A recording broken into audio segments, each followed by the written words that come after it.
ሲጡ ነዋየክሙ ሀቡ ለነዳያን። በስመ አብ ወወልድ ወመንፈስ ቅዱስ አሐዱ አምላክ አሜን። በዓለም ላይ የምትኖሩ ኦርቶዶክሳውያን እግዚአብሔር ልጆች ሰላም እግዚአብሔር ይብዛላችሁ።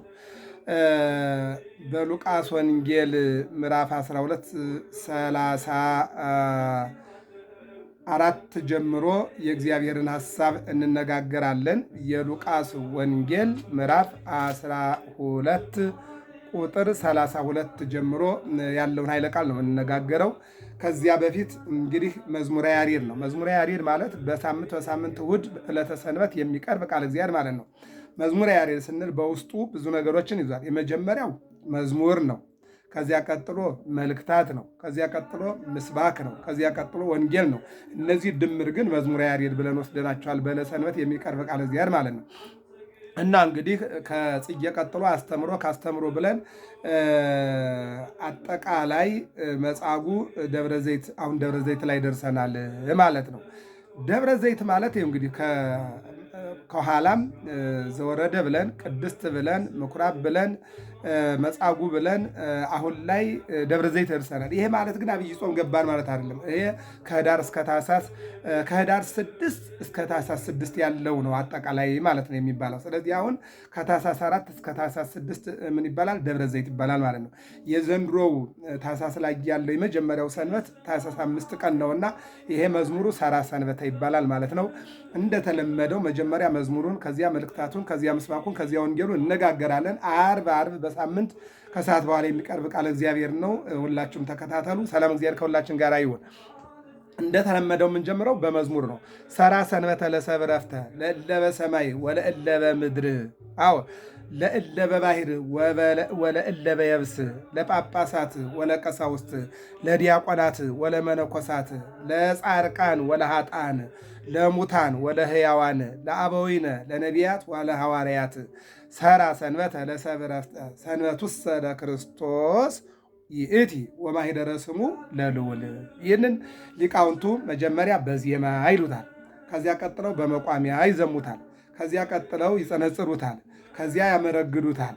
ከዚያ ይጸፉታል። ይህን ቃለ እግዚአብሔር አሁን እንተረጉማለን ማለት ነው። ምንድን ነው የሚለው? ሰራ ሰንበተ ለሰብእ ዕረፍተ በሰማይ በምድር በባሕርና በየብስ ላሉት ሁሉ ሰንበትን ለዕረፍት ሰራ። ማነው? እግዚአብሔር። እግዚአብሔር አዎ የሰንበት ጌታ እኔ ነኝ።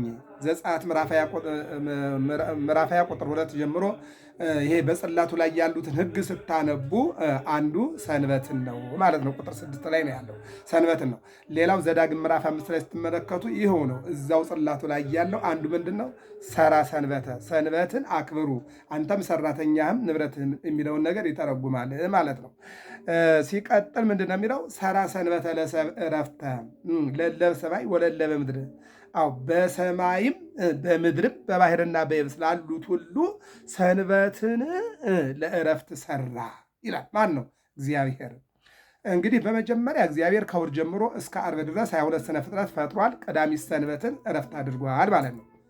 አሁን ቀዳሚት ሰንበት የዕረፍት ቀን ሰንበት ናት ማለት ነው። ሌላው ዓለምን ካለመኖር ወደ መኖር ያመጣበት፣ ዓለምን ያዳነበት፣ የትንሣኤ በኩር ሆኖ የተነሳበት፣ ይልቁንም ደግሞ ለሐዋርያት መንፈስ ቅዱስን የላከበት፣ ያመጣውን ዓለም መልሶ የሚጠቀልልበት፣ ይቺ ደግሞ ሰንበት ዕለተ ሰንበት እሑድ ሰንበተ ክርስቲያን ትባላለች። እንደውም የራእይ 6:8 ላይ የጌታ ቀን ይላታል። አሁን ባጭሩ ሰንበታት አድሞሙ ሰንበታት ናቸው። ሁለት ሰንበታት፣ ቀዳሚት ሰንበት፣ እሑድ ሰንበት፣ እነዚህን ነው የሚለው። ስለዚህ ሁለቱንም የፈጠረ ማን ነው? እግዚአብሔር ነው። በመጀመሪያዋ ሰንበት ዓለምን ካለመኖር ወደ መኖር አምጥቶ ፈጠረ። በሁለተኛዋ ሰንበት ደግሞ ዕረፍት አደረገ ገባት ማለት ነው። እሑድን የዓለም ፍጥረት መጀመሪያ ያደረጋት፣ የስነ ፍጥረት መጀመሪያ ያደረጋት፣ ቀዳሚትን ደግሞ ዓርብ ስነ ፍጥረትን ጨርሶ ቀዳሚትን ዕረፍት አደረጋት ማለት ነው። ይህን ነው የሚነግረን። ይቀጥልና ለአበዊነ አዎ ምንድን ነው? ለእለ በባሕር ወለእለ በየብስ አዎ ለእለ በባሕር ወለእለ በየብስ በደረቁም በባሕሩ በሰዎችም በአሳ አንበሪዎችም አዎ ያከብርዋ ለሰንበት አዎ አሳት ወአናብርት አዎ በውሃ ውስጥ ያሉትም በደረቅ ያሉትም አሳዎችም አሳንበሪዎችም ሰዎችም አራዊትም እንስሳትም በሰማይ መላእክትም ሰንበትን ያከብሯታል። ለምን? እግዚአብሔር አክብርዋ ዋልልዋ አክብሯት፣ ከፍ ከፍ አድርጓት፣ ተረፉባት፣ የተጣላ አስታርቁባት፣ የታመመ ጠይቁባት፣ የታረዘ አልብሱባት፣ የታሰረ ጠይቁ፣ ይልቁንም ደግሞ የሞተ ቅበሩ፣ አዎ ያዘነ አጽናኑ ብሎ ይችን ለዕረፍት ቀን ሰጥቷል ማለት ነው። ይቀጥልና ምንድነው ለአበዊነ፣ አዎ ለጳጳሳት ወለቀሳውስት ለዲያቆናት ወለመነኮሳት እያለ ይዘረዝራል። ምንድነው የሚለው? ለአባቶቻችን ለነቢያት ለሐዋርያት ለኃጥአንና ለጻድቃን ለሞቱትና በሕይወት ላሉት ለጳጳሳትና ለቀሳውስት ለዲያቆናትና ለመነኮሳት ሁሉ ለሰው ዕረፍት ትሆን ዘንድ ሰንበትን የሰራ የልዑል እግዚአብሔር የስሙ መጠሪያ የዕረፍት ቀን ይህች ናት። ለስሙ የስሙ መጠሪያ ዕረፍቱ ይህች ናት። ስለዚህ ሰራ ሰንበተ ለሰብ ዕረፍተ፣ ሰንበትን ለዕረፍት ሰራ ይለናል። ስለ ቃሉ እግዚአብሔር የተመሰገነ ይሁን። ይህን ነው ቅዱስ ያሬድ ጥሩ አድርጎ አመሳጥሮ የሚናገረው። ምንድን ነው? በሰማይ አዎ፣ በመላእክት በምድር በደቂቀ አዳም፣ በባህር በአሳዎች በአሳ አንበሪዎች፣ በየብስ በአራዊት፣ በየብስ በአዕዋፋት፣ በየብስ በስነ ፍጥረት ሁሉ ሰንበትን ለዕረፍት ሰራ። ለአባቶቻችን ለአበው ለአባቶቻችን ለነቢያት ለአባቶቻችን ለሐዋርያት ለአባቶቻችን ለጻድቃን ለሰማዕታት ለኃጥአን ለእነዚህ ሁሉ ሰራ ይልና ቀጥልና ለሞቱትም ላሉትም ለጻድቃንም ለኃጥአንም ለነቢያትም ለሐዋርያትም ሰንበት ሰራ ይልና ለጳጳሳትና ለቀሳውስት ለካህናትና ለዲያቆናት ለመነኮሳት ሁሉ ለሰው ዕረፍት ትሆን ዘንድ አለ ሰንበት ሰራ አለ። የሰራትም አለ የልዑል እግዚአብሔር የስሙ መጠሪያና የዕረፍቱ አንድም ዕረፍት ይህች ናት ይለናል። እግዚአብሔር ነው እንግዲህ አሁን ሰንበት። ለዚህ ነው ሰንበትን ሻረ ሲሉ ምንድን ነው ያላቸው?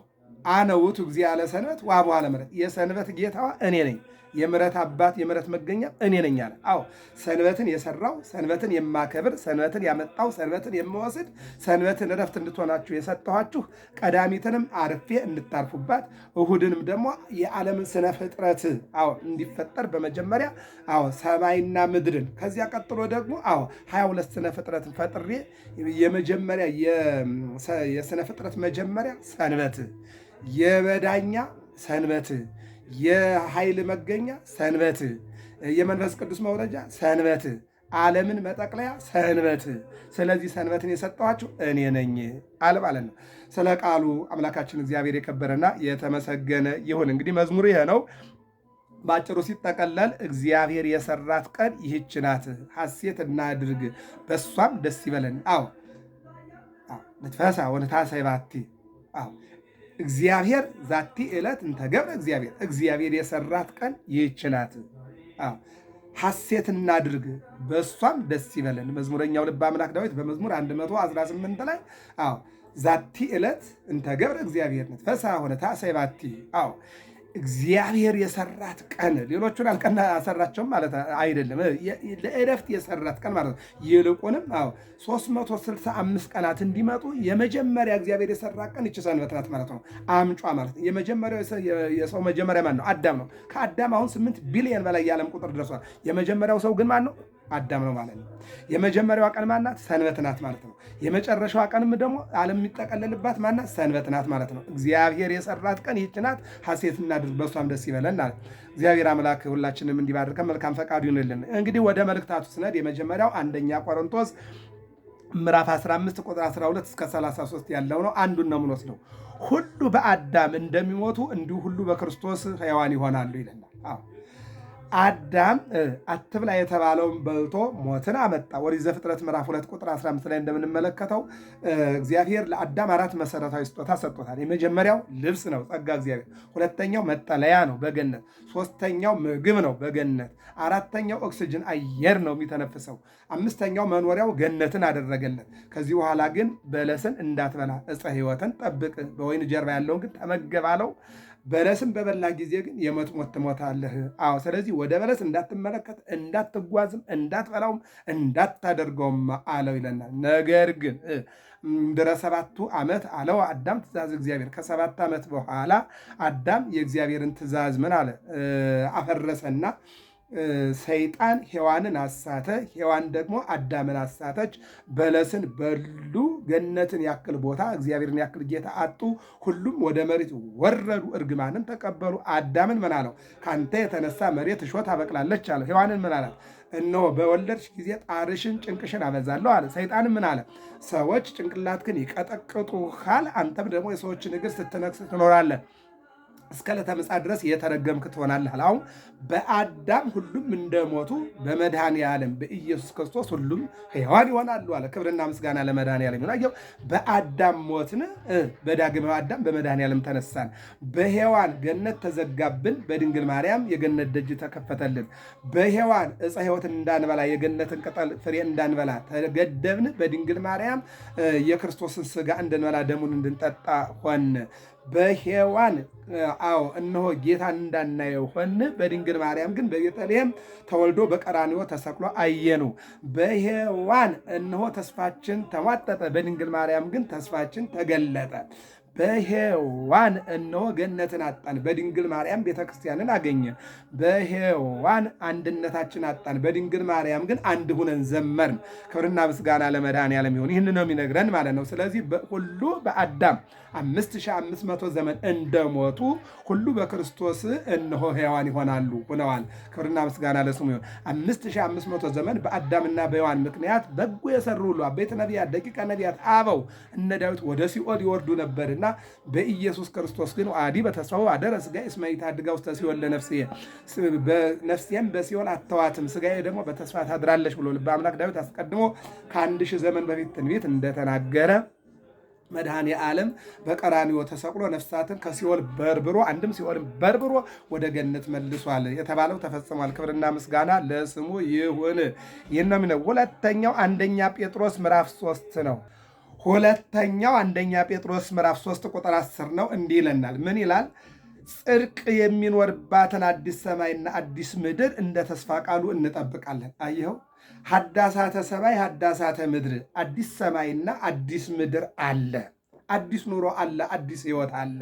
አዎ ዘር የማያስፈልግበት፣ መኸር የማያስፈልግበት፣ መነገድ የማያስፈልግበት ስራ አለኝ፣ ስራ የለኝም፣ ነገድኩኝ፣ ያተረፍኩኝ፣ ከሰርኩኝ፣ ተማርኩም፣ አላወቅኩም፣ አውቄያለሁ የማንልበት አዲስ ሰማይ አለ። ይሄ ያለ ማዳበሪያ የማያበቅል ዓለም ያልፋል። እነሆ አዎ ዝናብ የማንጠብቅባት ዓለም፣ ቡቃያም የማንጠብቅባት ዓለም፣ ሞት አለ ብለን የማንፈራባት ዓለም፣ ስደት አለ ብለን፣ ጠላት አለ ብለን፣ መከራ አለ ብለን፣ መውደቅ አለ ብለን፣ መነሳት አለ ብለን የማንጠብቅባት ሀገር እግዚአብሔር አዎ እምርሁቅ እሰሪዋ ወተአምህዋ ወተአይመሩ ከመሃገሮሙ ኢቲከሩ ሆነው አበይት ነቢያት ደቂቀ ነቢያት ትንቢት የተናገሩላት ሐዋርያት የሞቱላት የተገነዙላት የተሰቀሉላት የተገረፉላት አዎ መንግሥተ እግዚአብሔር አለች። ደማቸውን አፈሰሱ። አዎ የመንግሥተ ሰማያትን ቁልፍ ጨበጡ። ተዘግዝቀው ተሰቀሉ። የመንግሥተ ሰማያትን ቁልፍ ጨበጡ። በእሳት ላይ ወደቁ። የመንግሥተ ሰማያትን ቁልፍ ጨበጡ። በሰንሰለት ታሰሩ። በጅራፍ ተገረፉ። የመንግሥተ ሰማያትን ቁልፍ ያዙ። ምናፍቃት ወለነሳ ሀገርና ሰማይ ሀገር አለችን። ምን አለ?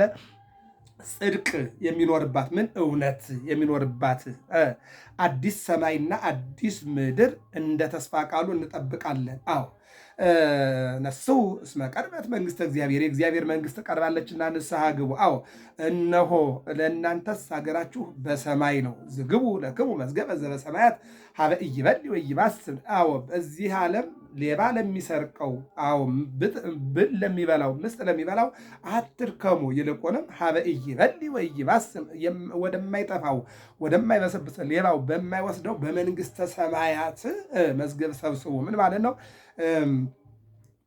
ሲጡ አዎ ሽጣችሁ መጹቱ አለ። ይህንን ነው እንግዲህ ሽጣችሁ መጹቱ።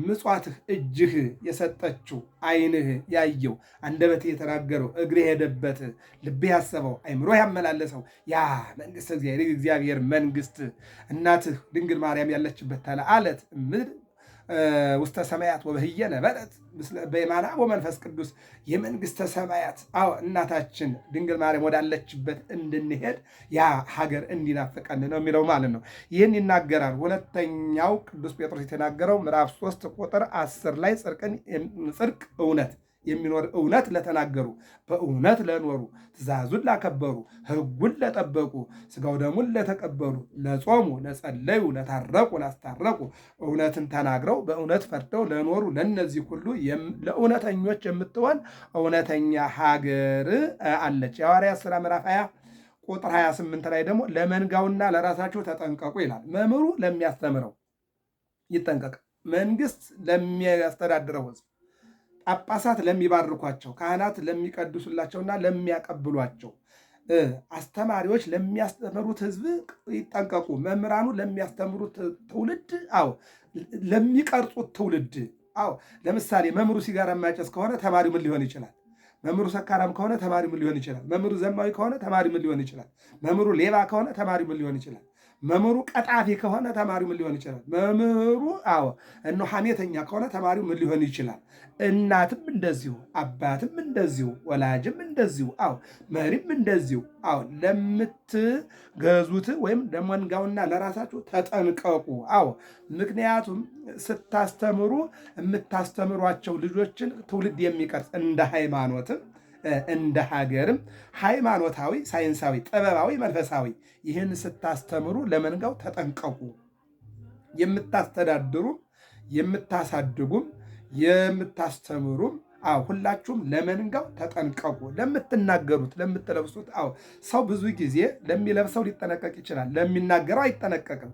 ሰው ብዙ ጊዜ ለሚቆጥረው ሊጠነቀቅ ይችላል፣ ነገር ግን ለሚያወራው አይጠነቀቅም። እና ከልጆች ፊት የሚወራ የማይወራ፣ ከልጆች ፊት የሚነገር የማይነገር፣ ለልጆች የሚነገር የማይነገር፣ ለሚስት የሚነገር ለባል የሚነገር የማይነገር፣ እኒህ ነገሮች እግዚአብሔር ከቅዱሳኑ የሚሰውረው ጥበብ እንዳለ ሁሉ በኑሮ ውስጥም ለማይጠቅም ለማይረባ ነገር ራስን ጠብቆ መኖር እንደሚቻል እግዚአብሔር በሐዋርያት ሥራ ምዕራፍ 20 ላይ ተናግሯል።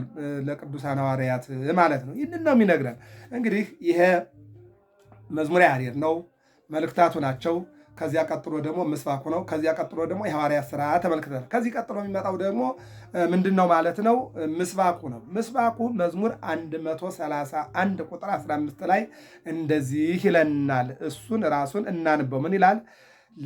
ወለነዳያኒሃኒ አጸግቦሙ እክለ ወለካህናቲሃኒ አለብሶሙ ሕይወተ።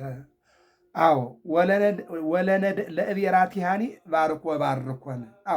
ወለነዳያኒሃኒ አጸግቦሙ እክለ ወለካህናቲሃኒ አለብሶሙ ሕይወተ ወለጻድቃኒሃኒ ትፍሥሕተ ይትፌስሑ ይለና መዝሙረኛው ልበ አምላክ ደግሞ እስኪን መልሰው ወለነዳያኒሃኒ አጸግቦሙ እክለ ወለካህናቲሃኒ አለብሶሙ ሕይወተ ወጻድቃኒሃኒ ትፍሥሕተ ይትፌስሑ ይለና ማን ነው? ልበ አምላክ ዳዊት። ልበ አምላክ ዳዊት በነገራችን ላይ እግዚአብሔር እንደ ልቤ ያለው ታላቅ ነቢይ ነው። የተናገራቸው ትንቢቶች በሙሉ የተፈጸሙለት ታላቅ ነቢይ ነው እና ይህን ምን አለ? ከድጓው ጋር አገናኝቶ ነው እንግዲህ ቅዱስ ያሬድ የብሉይ ኪዳኑንና የአዲስ ኪዳኑን ወንጌል ድጓውን ከብሉይ ኪዳንም ከአዲስ ኪዳንም እያመጣ ነው አመሳጥሮ ያስቀመጠው እና ቁጥር 15 ላይ እንደዚህ ይላል። ምንድን ነው የሚለው? አሮጊቶቿን እጅግ እባርካለሁ። አሮጊቶቿን ሶሎሞን ምሳሌ ምዕራፍ 8 ላይ እናትህን ባረጀች ጊዜ እንዳትንቃት፣ የአባትህን ምክር ስማ እንዳትንቀው ይላል። እናትህን አረጀች ብለህ እንዳትንቃት፣ አባትህ ሸመገለ ብለህ እንዳትንቀው፣ እናትህን ጡራት፣ ምክሯን ስማ። የእናት ምክር ብትተኛ ትራስ ነው፣ ብትጓዝ አማካሪ ነው፣ ብትወድቅ ምርኩዝ ነው። ስለዚህ እናትህን አትናቃት። አባትህ ባረጀ ጊዜ ጡረው፣ ይልቁንም ደግሞ እርዳው እንጂ አባትህን እንዳትነቅፈው። በእኛ ዘመን ትውልዱ አለባበሱንና ስነ ምግባሩን ቀይሯል። እናቱን የሚክድ አባቱን የሚክድ ሃይማኖቱን የሚክድ ሀገሩን የሚክድ ሆኗል። በእናቱ የሚያፍር በአባቱ የሚያፍር ማፈር ካለብህ እናትህ እንዴት በጀርባዋ ተሸክማ በለዋ ላይ ምን እንዳሳለፈች ያንን ስታስብ ነው። በደረቷ ታቅፋ እንዴት እንዳሳደገችህ ማሰብ ያስፈልጋል። አዎ በጀርባዋ አዝላ በደረቷ ታቅፋ ከአፏ ነጥቃ አዎ ላቧን ጠርጋ ያሳደገችህን እናትህን ባረጀች ጊዜ እንዳትንቃት። ናው ወጦ ወርዶ ያስተማርህን ያሳደግህን አባትህን ጃጃ አረጀ ብለህ አባትህን እንዳትንቀው ተጠንቀቅ የሚለውን ልበ አምላክ ዳዊት በእውነት ጥሩ አድርጎ ነው የተናገረው። አረጊቶቿን እጅግ እባርካለሁ ይልና ድሆቿንም እንጀራ አጠግባለሁ ይላል። አዎ ለ600,000 እስራኤላውያን በምድረ በዳ መና አውርዶ የመገበ ከጥንጫ ላይ ውሃ መንጭቶ ያጠጣ እግዚአብሔር በአዲስ ኪዳንም በ2 ዓሣና በ5 እንጀራ 5,000 ሕዝብ አጥግቦ 12 መሶብ እንዲነሳ ያደረገ እግዚአብሔር ምን አለ? እነሆ ድሆቿንም እንጀራ አጠግባለሁ አለ። ዛሬ በእውነት እንደምንመለከተው ብዙ ሕዝባችን ዳቦ ዳቦ እያለ እንጀራ እንጀራ እያለ ትናንት ያበሉ የነበረ ትናንት ያጠጡ የነበረ ትናንት ይዘክሩ የነበረ ትናንት ድንኳን ደኩ ነው የወጣ የወረደውን ያበሉ የነበሩ ዛሬ ቤታቸው ፈርሶባቸው ዛሬ ሀብታቸው ጠፍቶባቸው ዛሬ ተሰደው እነሱ ልመና ልጆቻቸው ዳቦ ዳቦ የሚሉበት ዘመን ላይ አይተናል፣ ደርሰናል። በእውነት ኢትዮጵያን እግዚአብሔር ይማራት። የእግዚአብሔር ቸርነት ለኢትዮጵያ ይሁን። አዎ ዛሬ ትውልዱ እንዴት ነው? ኗሪው አኗኗሪው በዩ ተመልካቹ አሳዳጁ ተሰዳጁ የምናይባት ሀገር ናት። ምግብ ተርፏቸው የሚያድሩ እንዳሉ ምግብ አጥተው የቆሻሻ መጣያ ገንዳ ላይ ሰዎች በሰበሰ ብለው የጣሉትን የሚበሉ አሉ። ልብስ ተርፏቸው የሚያማርጡ እንዳሉ የተቀዳደደ ልብስ ለብሰው የሰው መሳቂያ የሆኑ አሉ። እነሆ ቤት ተርፏቸው የሚያከራዩ እንዳሉ ቤት አጠው ማዳበሪያ ወጥረው የቀን ፀሐይ የሌሊት ብርድ የሚፈራረቅባቸው ብዙዎች አሉ። አዎ አየር ተርፏቸው የሚኖሩ እንዳሉ አየር አጠው ታፍነው በየሆስፒታሉ የወደቁ ብዙ ወገኖች አሉ። እነዚህም ሁሉ እግዚአብሔር አምላክ በቸርነቱ እንዲመለከትልን የአምላካችን የእግዚአብሔር መልካም ፈቃዱ ይሁንልን። እውነት ልበላችሁ፣ አዎ አንዱ ቢራብ አንዱ ቢጠግብ አንዱ ቢራቆት አንዱ ቢለብስ አንዱ ቢኖረው አንዱ ባይኖረው አንዱ ቢደሰት አንዱ ቢያዝን አንዱ ቢሞት አንዱ ቢቆይ ሁላችንም ግን እንጠራለን፣ እርግጠኛ ነኝ። ስለዚህ ከክፉነት በጎነት ሐዋርያው ቅዱስ ጳውሎስ ምን አለ? ደግነት እያለ ክፉነት ምን አመጣው አለ። መስጠት እያለ መቀማት ምን አመጣው አለ። ማዘን እያለ መጨከንም ምን አመጣው አለ። ማስታረቅ እያለ ማጣላት ምን አመጣው አለ። አዎ አብሮ መኖር እያለ አንዱ አሳዳጅ ሌላኛው ተሰዳጅ ምን አመጣው አለ። እውነት ፍርድ እያለ ማዳላትን ምን አመጣው አለ። መተዛዘን እያለ ጉቦን ምን አመጣው አለ። እነሆ ሰው ሰውን መሸጥ ሰው ለሰው መራራት ሲገባ ሰው ሰውን ለምን ይሸጣል? ድሮ እናቶቻችን አባቶቻችን እንስሳትን ሽጠው አሳድገውናል። ዛሬ ግን ሰውን ሰው እየሸጠው ነው።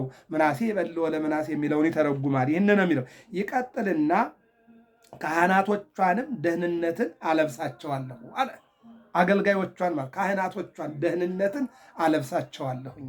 አዎ ልበ አምላክ ዳዊት እግዚአብሔር ያለውን ነው። ካህናቶቿንም ደህንነትን አለብሳቸዋለሁ። አዎ ደህንነት ያላቸው የሚሰማቸው ካህናት ለምዕመናን ጥሩ መልእክት ያስተላልፋሉ።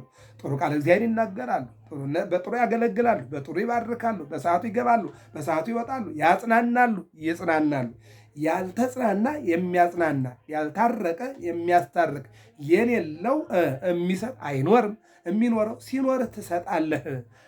ከተጽናና ታጽናናለህ፣ ካወቅ ታስተምራለህ፣ ካልተማረ እንዴት ያስተምራል ይላል። አዎ ያለ መምህር እንዴት ይማራሉ? ካልተማሩስ እንዴት ያውቃሉ? ካላወቁስ እንዴት ይሰጣሉ? ካልሰጡስ እንዴት ይጸርቃሉ? ብሎ ይተረጉማል። ይህን ነው ልበ አምላክ ዳዊት በመዝሙሩ መዝሙር ታኅሳስ 5 ቀን ሠራ ሰንበተ በሚለው ድጓ ላይ ዲያቆኑ መስቀሉን ይዞ 5 ጊዜ 5ቱ አዕማደ ምስጢር 5 ጊዜ 5ቱ ሕዋሳት 5ቱ ቅዳሴያን ተብሎ ይወሰዳል። ይህንን ቃለ እግዚአብሔር ተናግሮልናል ማለት ነው።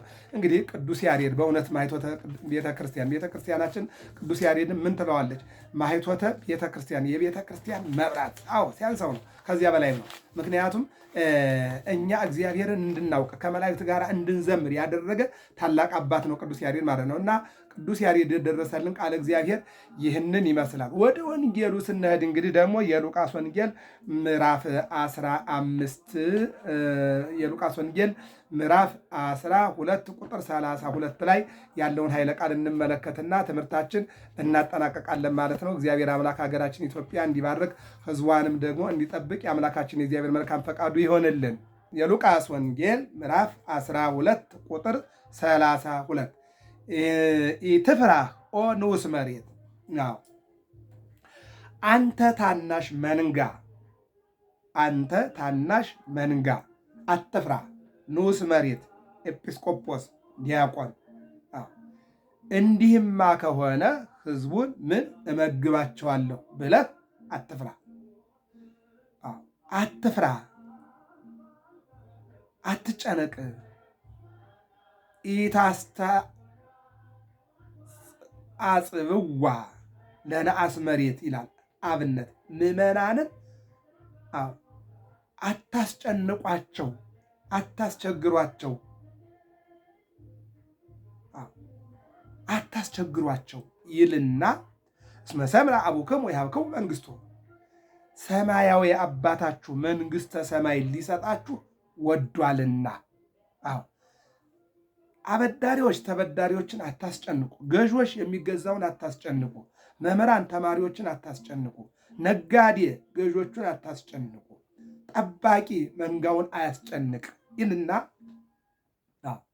እስመ ሰምዐ አቡክሙ ወይሃብክሙ መንግሥቶ፣ ሰማያዊ አባታችሁ መንግሥተ ሰማይን ሊሰጣችሁ ወዷልና። ሲጡ ነዋየክሙ ወሀቡ ለነዳያን።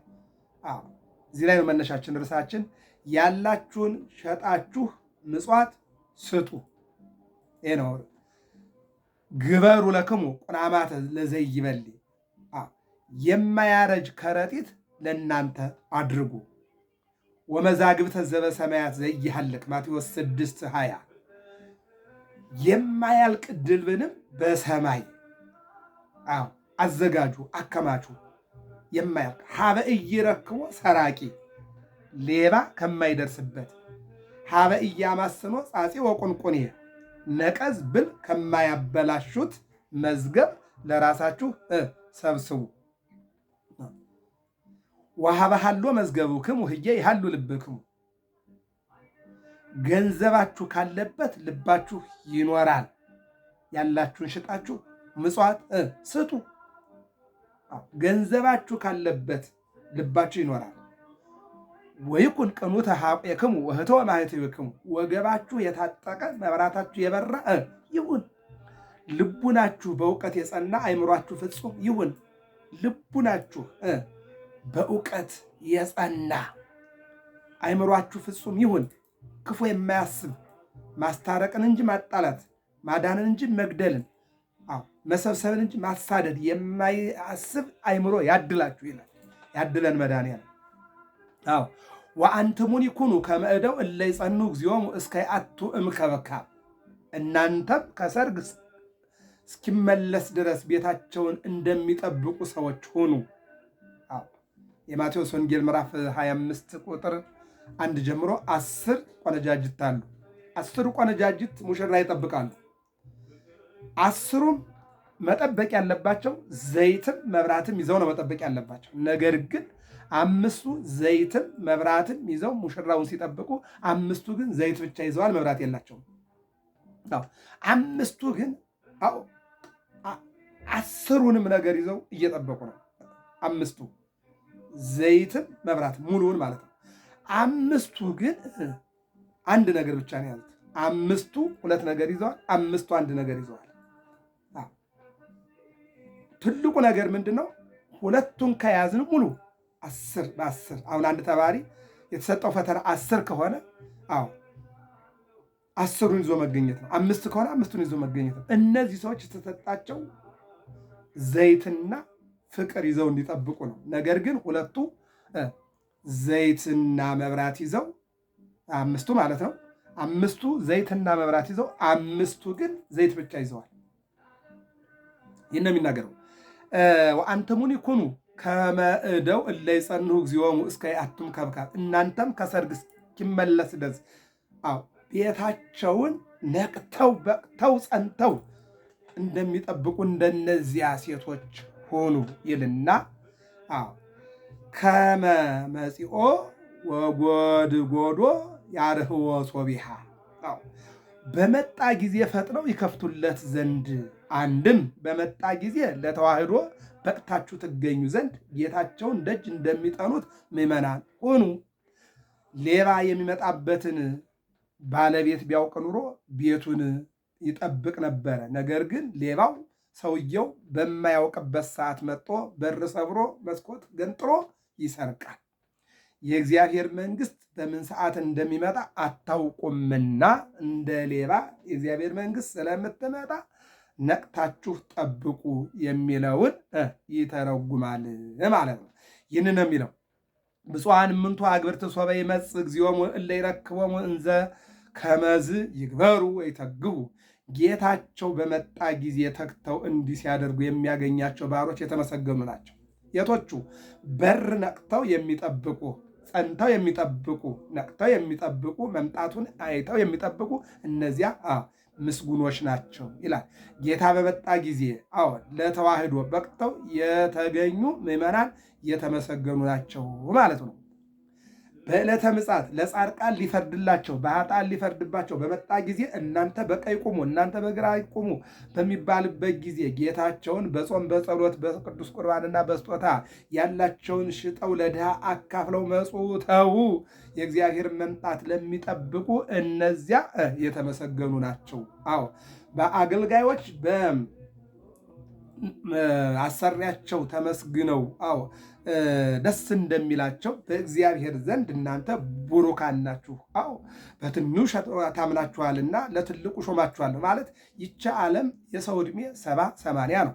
ይሄ 100 መቼም ይኖራል እስከ 110 እስከ 120። ዙሮ ግን ሕማም መከራ፣ ያዙኝ ልቀቁኝ፣ አስተኙኝ፣ አስነሱኝ፣ አጉርሱኝ፣ አልብሱኝ ይሄ ነው ትልቁ ዕድሜ ከተባለ 70 ከዚያ 80 ነው። ከዚህ በኋላ ለሰው ድካም ወይም ደግሞ መከራ በመከራ ላይ መከራ መሆን ነው ማለት ነው እና ያኛው ዓለም ግን ዕድሜ ያልተቆጠረለት ዘመን ያልተሰፈረለት ሀብትና ንብረት ደምግባትና ቁመት ያልተመጠነለት ዓለም መንግሥተ እግዚአብሔር ሰው እንደ መላእክት የሚኖርበት ዓለም ነው ማለት ነው። ለዚያ ታድላችኋል። በውስተ ፍሥሓሁ ለእግዚእከ በትንሹ ታምነሃልና ወደ ጌታ ደስታ ግባ የሚለውን ያስመለክታል ማለት ነው። ይቀጥልና አማን ብለክሙ ከመ ይቀንት ኀቁሁ ወያረፍቆሙ ወያንሶሱ ማእከሎሙ ወይትላቆሙ ታጥቆ ያሳልፍላቸዋል ብዬ እንዲያሳልፍላቸው በእውነት እነግራችኋለሁ። አንድም ምስጋናውን ጀምሮ ይሰጣቸዋል ብዬ እንዲሰጣቸው በእውነት እነግራችኋለሁ። በዚህም የሚገርመው ሄኖክ ህሩይኒ ይቀድስ ብሏል። የተመረጠ ያመስግን ይላል። ስቱ የልዝራ ደግሞ አሚሃ ይፌጽም ቁልየ ወመሲሕየ ጌታዬ ይህን ነገር ያደርገዋል፣ ይፈጽመዋል፣ ወደ መንግስቱ ያስገባኛል ብሎ እዝራም ደግሞ 40 ቀንና 40 ሌሊት ጾሞ ጸልዮ 46ቱ ቅዱሳት መጻሕፍትን ያገኘው እዝራም ተናግሯል። እዝራ ሱቴል ማለት ነው። አሚሃ ይፌጽም ቁልየ ብሎ ወመሲሕየ ሐዋርያውም ወእመ ኩሉ ገነየ ሎቱ ወልደኒ ይገኒ ለዘአግነየ ሎቱ ይላል። ሊቁ ምን አለ? ላስገዛለት ሁሉ ይገዛለታል ይልና ለተሰጠው ነገር ሁሉ ይጠናቀቃል የሚለውን ይናገራል ሊቁ በቅዳሴ አሚሃ ደብተራ ብርሃን ይተከል ወመንጦላዕተ ብርሃን ይሰፋል ወያቀውሞሙ ለካህናት በየማኑ ወለዲያቆናት በጸጋሙ ወያርዕዮሙ ሥርዓተ ቁርባን ብሏል። ሊቀ ካህናቱ ጀምሮ ይሰጣቸዋልና ያን ጊዜ ስንኳ በእሱ በሌሎችም የለባቸውም ብሎ በተገዥ ሥጋ ስለታየ በዕለተ ዓርብ ባደረገው ተልኮ ዋጋቸውን የሚሰጣቸው ስለሆነ ሊቁ እንደዚህ ብሎ ተናግሯል ይለናል። ወደ መጨረሻው ስነድ ወእመኒ በካሊት ወእመኒ በሳልት ሰዓተ ሌሊት ሶበ መጻ ወረከቦሙ ከመዝ ብፁዓን እሙንቱ እልክቱ አግብርት በሁለተኛውም ሰዓት ቢሆን በሦስተኛውም ሰዓት ቢሆን በመጣ ጊዜ እንዲህ ቢያገኛቸው እኒያ ባሮች የተመሰገኑ ናቸው ይላል። የቶቹ? ሙሽራውን ጸንተው እስከሚመጣ ድረስ ዘይትና መብራት ይዘው የሚጠብቁት ማለት ነው። የእግዚአብሔር መንግሥት ትመጣለች ብለው ንስሐ ገብተው ታጥበው ታርቀው ይቅርታ አድርገው ለሚጠብቋት ማለቱ ነው። ይቀጥልና ሶበሁ የአምር በዓለ ቤት እንተ ጊዜ ይመጽእ ሰራቂ እምተጋ ሃለው ባለቤት ሌባ የሚመጣበትን ሰዓት አውቆ ቢሆን ተግቶ ይጠብቅ ነበረ አለ። ወእምኢሃደገ ይክረዩ ቤቱንም ይምሱት ዘንድ ባልተውም ነበር።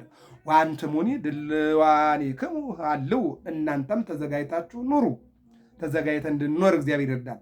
እስመ በጊዜ አስተሐዝበክሙ ይመጽእ ወልደ እጓለ እመሕያው ወልደ እጓለ እመሕያው ክርስቶስ ባልጠረጠራችሁበት ጊዜ ይመጣልና፣ ስለዚህ ተጠንቅቃችሁ ጠብቁ። ወይቤሎ ጴጥሮስ እግዚኦ ለነኑ ትሜስል ዘንድ ተምሳሌ፣ ጴጥሮስም አቤቱ ይህን የምትመስል ለእኛ ነውን አለና ጠየቀው ይለናል። የሉቃስ ወንጌል ምዕራፍ 12 32 እስከ 41 ያለው ወንጌል ነው የተነሳንበት። ምንድነው ያለን? ጌታችን መድኃኒታችን ኢየሱስ ክርስቶስ ራሱ የነገረን። ሰው ቢነግረን ሰው አላፊ ነውና፣ ይሄ ግን የተናገረው ራሱ ነው። ምንድን ያለው? ሲጡ ነዋየክሙ ወሀቡ ለነዳያን፣ ያላችሁን ሽጣችሁ ለድሃ ስጡ። አዎ በሰፈራችሁበት መስፈሪያ ይሰፈርላችኋል። ይልቁንም ደግሞ መኖርክን የምታውቀው ከሆነ ይላል የማቴዎስ ወንጌል ምዕራፍ 6 ካለህ መጹት አካፈል ማለት ነው። አዎ ስሰጥ ደግሞ ሰው ያይልኛል፣ ያወራልኛል፣ ይናገርልኛል ብለህ ሳይሆን የሰማይ አባትህ እንዲያውቅልህ የተቸገረው ደግሞ እንዲበላልህ እንዲለብስልህ አድርገህ ስጥ ይለናል። አንደኛው። ሁለተኛው እነሆ ጸልይ። ስትጸልይ ደግሞ ለሰው ብለህና ሰው ያየኛል ብለህ ሳይሆን ከሰማያዊ አባትህ ጋር እንደምትነጋገር አምነህ ጸልይ ይላል። ሶስተኛው ጾም አለ። ስትጾም ሰው ይልኝ ብለህ ፊት የጠቆረ ሰውነት ኪሎ የቀነሰ ብለህ አይደለም። አምላኬ ጾሟል፣ የጾመ ተጠቀመ፣ የጾመ እነሆ እግዚአብሔርን አገኘ፣ የጾመ ከእግዚአብሔር ጋር ተገናኘ፣ የጾመ እንደ መላእክት ነው ብለህ አምነህ ጾም እንጂ። አዎ ስትጾም ደግሞ ዘይት ማለት ፍቅርን ተቀባ። እነዚያ ሴቶች 10 ማለት ነው 5ቱ ዘይትና መብራት ይዘው ተገኝተዋል። 5ቱ ግን ምን ይዘው ተገኝተዋል? መብራት፣ ዘይት ብቻ ይዘው ተገኝተዋል። ዘይት የተባለ ምንድን ነው? ፍቅር ነው ማለት ነው። መብራት የተባለ ሃይማኖት ነው። 5ቱ ፍቅርንም ሃይማኖትንም ይዘው ተገኝተዋል።